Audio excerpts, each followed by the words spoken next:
So, where is the unrest? All the unrest we prepared for all summer long getting ready for November. Where did it go? And where exactly is it? Well, stick around for the rest of the video. We're going to talk about why there's not a large-scale situation of unrest in the country right now, and why we can look at other parts of the world to see what might escalate unrest here in the future.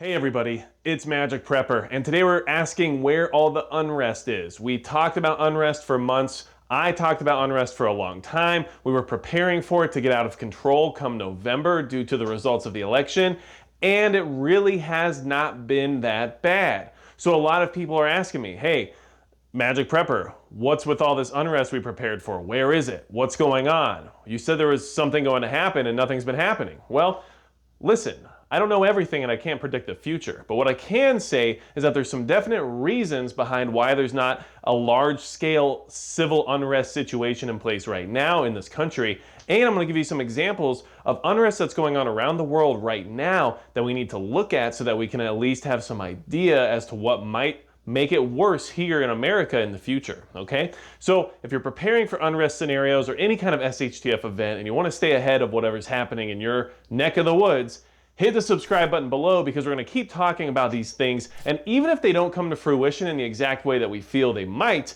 it's still important to prepare and be ready because at some point in time when those things occur, you'll be that much more prepared. And that's part of prepping, which is something I enjoy doing. So in that case, let's talk about where this unrest is in this country that we expected to see in a different form than what we're seeing right now. Well, first and foremost, obviously, the results of the election, at least what's projected by the Associated Press, is part of the reason why there's no unrest. A lot of the expectation of large-scale civil unrest in the country was with the expectation of a President Trump victory in the sense of re-winning the bid to become president. And so far, at least according to the press, that hasn't happened. And a lot of people who are generally behind the idea of civil unrest and are out there and doing a lot of the looting and rioting and everything else that's happening tend to be on the other side of the argument. So the idea was that if Trump was reelected, those people were going to lose their minds and things were going to get very difficult around the country.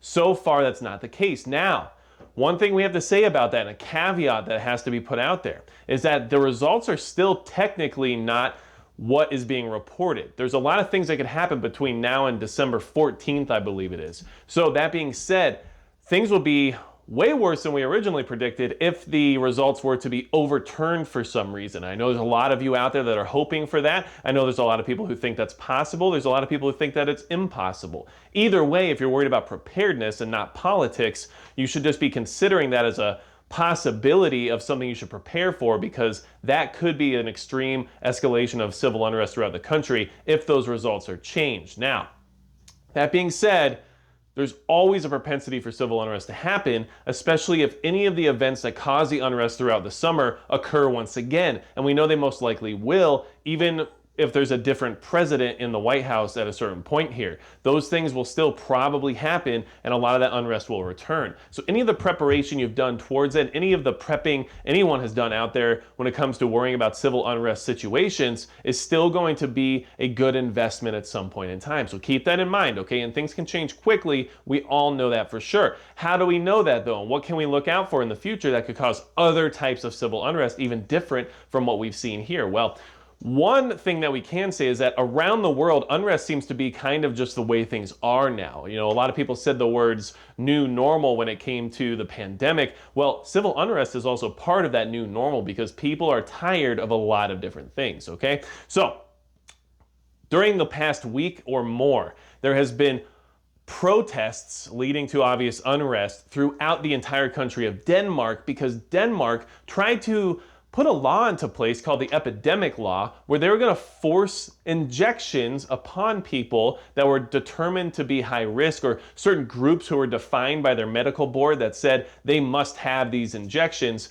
They were going to even go as far as detaining people and holding them down if need be in order to give them said injection. Of course, I'm using certain terminology because we are on this platform, just giving you the heads up on that. Now, that being said, enough people gathered in the streets and enough people went out there and voiced their opinions, and Denmark dropped the new law they were trying to put into place, or at least that's what was just recently reported. So just consider this. If there ever is a situation here in this country where people are trying to force certain injections on people and detaining them and holding them down because they're part of a defined group of people who need to have said injections, do you expect there to not be unrest? Because that worked in Denmark. Those people actually organized, got out in the streets, and created enough of a retort that the government there decided to drop the whole thing. And that is actually a good sign, because that shows that there's still some places out there in the entire world where if the people come together and say no, somebody finally decides they have to listen. So that is important, and that is something that we need to keep in mind. But at the same time, you could see certain things like that happening in this country, especially under certain leadership. Some of the governors in this country seem very happy to take a little more power than what they were actually given. Michigan comes to mind.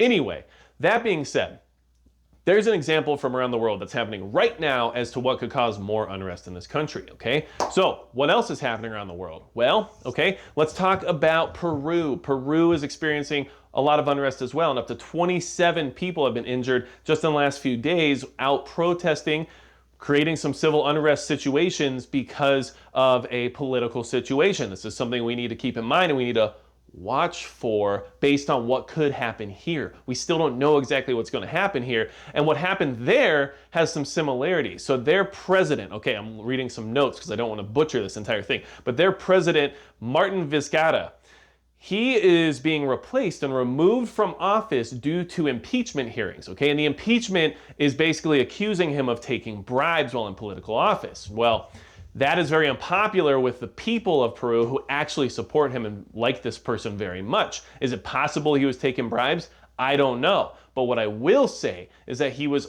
overseeing an anti-graft campaign in the country of Peru, where they were trying to eliminate political corruption within the system that has been running rampant for years. So it is interesting that the guy who wanted to get rid of the corruption is being accused of said corruption and being removed from office because of that. Something to keep in mind, this sitting president has been removed from office due to litigational procedures that the people do not back, but either way, he's being removed, okay? And you can see how there's some correlations here with what our current situation could be. So there's been tons and tons of unrest in Peru, violence between protesters and police on a regular basis, and at the same time, this new president, let's see, Manuel Merino, is taking over, and he's from the Congress, I believe, and the Congress is part of that anti-graft committee, I would assume, or investigation, or whatever you want to call it, okay? I don't know exactly how they do things in Peru, but I will say that this has some interesting correlations, and we can see how the unrest has unfolded in that country in recent days. So, things to keep our eyes on as well. Another good example of something that could happen here and create a lot of unrest, okay? Now, the last one we're going to talk about, and there's plenty of examples. There's even stuff happening in like Ivory Coast, right? All related to politics. Now, this one is in Bangkok, Thailand, okay? And in Thailand, in Bangkok specifically, people are out protesting because they're trying to push a pro-democracy movement. And what's happening is that they are trying to reach the gates of parliament to basically have their voices heard on some of the problems they're having in their country, mostly related to the power that's not regulated from the monarchy, as well as how they have like state officials who aren't elected that still decide things for the people. So that's something they're trying to push, and I think we can all understand why anyone would have a pro-democracy movement in their country. But they even have laws, how do you say this one? The lèse-majesté law, it's the best I can do. But that's a law in their country. You're not even allowed to talk badly about the monarchy, okay? It's something that's driven into these people from the day they're born. So this group is coming out and actually talking against the monarchy out in the open, out in public, and it's causing some huge issues over there. So there's been a lot of injuries, 40 plus injuries in recent days there with these clashes between police and protesters. And when you look at these examples from around the rest of the world, you can see how much larger some of these gatherings turn into, that turn into unrest and turn into chaos actually are. And you can see how things could unfold here in this country by just looking at those examples, okay? So where is the unrest? Where's all the big, large-scale protest, civil unrest, rioting, looting, and burning, and everything else that we expected.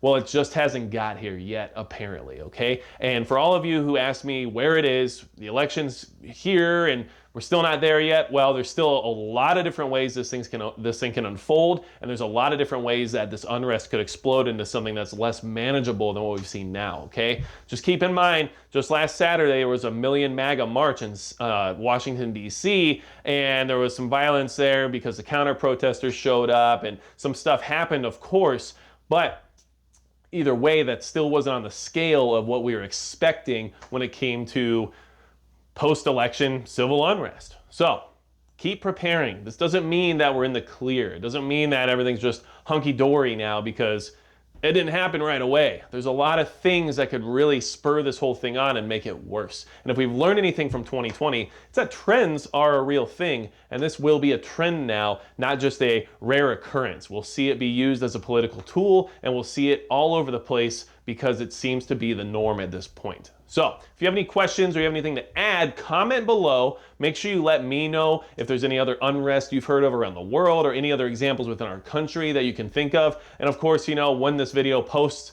everything could change and I could be contradicting myself right this second, of course. You know, there could be protests in every neighborhood in the entire country. I doubt it. Probably never going to happen in that sense, but it's possible. So, just saying, if you have anything else to add, always comment below. And that's going to be it for Magic Prepper.